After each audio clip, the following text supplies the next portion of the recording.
पंडित जी, आपके नेता उमरा करने मक्का मदीना गए हैं, क्या आप भी कुंभ जा रहे हैं? सोचो आप, हमारे नेता मक्का मदीना में जाकर देश में अमन चैन कायम रहे, देश की भाईचारा और एकता मजबूत रहे और देश संवैधानिक रूप से चले, इसको लेकर के वो दुआ करने गए। और मैं खुद बैरिस्टर साहब का छोटा सा सिपाही कुंभ मेला में जरूर जाएंगे, कुंभ मेला में स्नान करेंगे, अपने प्रभु का ध्यान करेंगे। और मेरा भी एक ही मकसद है कि जिस प्रकार से वर्तमान सरकार, मेला किसको कहते हैं? मेला दो दिनों का मेला, लेकिन आज इस कुंभ मेला में भी जाति और धर्म को जो टारगेट करने का कार्य किया गया है, उसका हम विरोध करते हैं और परमपिता परमेश्वर से प्रार्थना करते हैं कि सरकार को सद्बुद्धि आए कि मेला में कारोबार करने वाला व्यक्ति एक गरीब होता है, उसकी कोई जाति नहीं होती है। आप चलो मेरे साथ, मैं आपको दिखाऊंगा ख्वाजा मनुद्दीन चिश्ती साहब के मजार पे, चलो मैं आपको दिखाऊंगा आपको गरीब नवाज के मजार पे। सारी दुकानें लगभग आपको हिंदुओं को मिलेगी, हिंदुओं की मिलेगी। तो क्या वहां मुसलमान टोपी खरीदने से पहले उसकी जाति पूछेगा?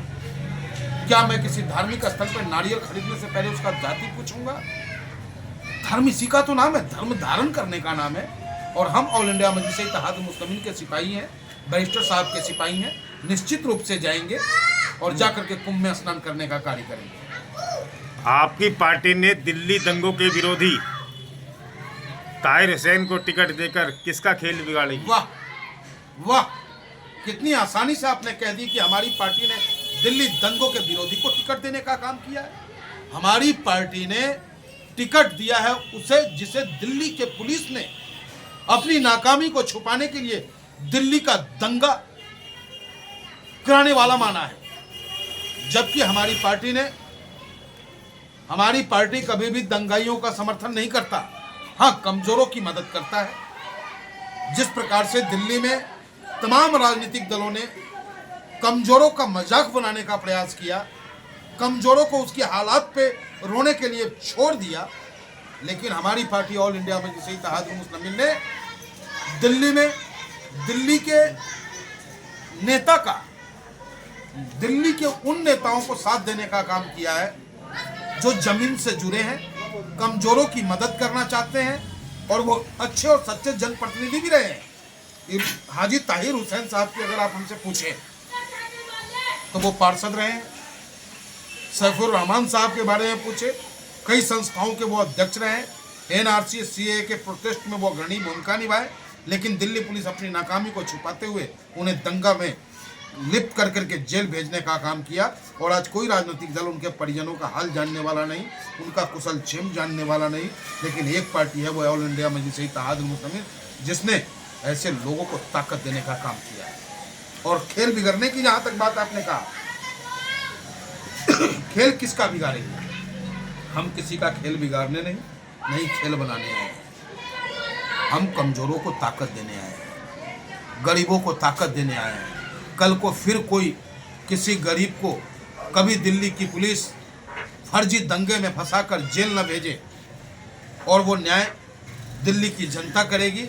दिल्ली की जनता साबित करेगी कि इमरान ताहिर हुसैन साहब दंगा में लिप्त थे या नहीं, उनका वोट तय करेगा। सफीर रहमान साहब दंगा में लिप्त थे या नहीं थे, ये तय ओखला की जनता करेगा। हम और आप कौन हो तय करने वाले? क्या आपकी पार्टी 10 सीटों पर दिल्ली में चुनाव लड़ने जा रही है? 10 क्यों, हम 70 पे लड़ सकते हैं। पूरा दिल्ली हमारा है। बाकी निर्णय राष्ट्रीय अध्यक्ष पे है और प्रदेश अध्यक्ष और चुनाव समिति पे है। जहां उन्हें लगेगा कि हम चुनाव जीत सकते हैं, बेहतर परफॉर्मेंस कर सकते हैं, उन सभी सीटों पे ऑल इंडिया मजलिस इत्तेहादुल मुस्लिमीन चुनाव लड़ेगी। क्या आपकी पार्टी किंग मेकर की भूमिका निभाएगी? किंग मेकर की भूमिका दिल्ली की गरीब जनता निभाएगी और 100% आपके मुंह से सच निकला है। कहा जाता है कभी कभी सरस्वती जिब्बा पे वास करता है, और आपके जिब्बा पे सरस्वती वास किया है। जो भी कैंडिडेट लड़ेगा वो जीतेगा, और जीतने के बाद किंग मेकर की भूमिका में होगी ऑल इंडिया मजलिस इत्तेहादुल मुस्लिमीन, और कभी किसी गरीब पे जुल्म ना हो, ये सबसे पहले तय करने का काम ऑल इंडिया मजलिस इत्तेहादुल मुस्लिमीन का कार्यकर्ता सिपाही उसका सेवक करने का कार्य करेगा। बिहार बंद के आह्वान का क्या समर्थन से क्या होगा? जिंदा हैं, जिंदा रहने का सबूत देना होगा। हम ऑल इंडिया मजलिस इत्तेहादुल मुस्लिमीन के लोगों ने बिहार सरकार को ये चेतावनी दी है कि बिहार में अभी भी ऑल इंडिया मजलिस इत्तेहादुल मुस्लिमीन जिंदा है, जो जुल्म के खिलाफ, नाइंसाफ़ी के खिलाफ मजबूती के साथ संघर्ष कर सकता है। और बिहार की वो धरती है जहां हमेशा योद्धाओं से भरा रहा है, राजनीतिक उथल पथल के लिए जाना जाता है बिहार, और उस बिहार का नेतृत्व अब्दुल इमाम साहब करते हैं। उनके हर निर्णय का समर्थन ऑल इंडिया मजलिस इत्तेहादुल मुस्लिमीन का कार्यकर्ता करता है, और हमें विश्वास है कि गूंगी बहरी सरकार जागेगी और बीपीएससी के छात्रों को न्याय मिलेगा।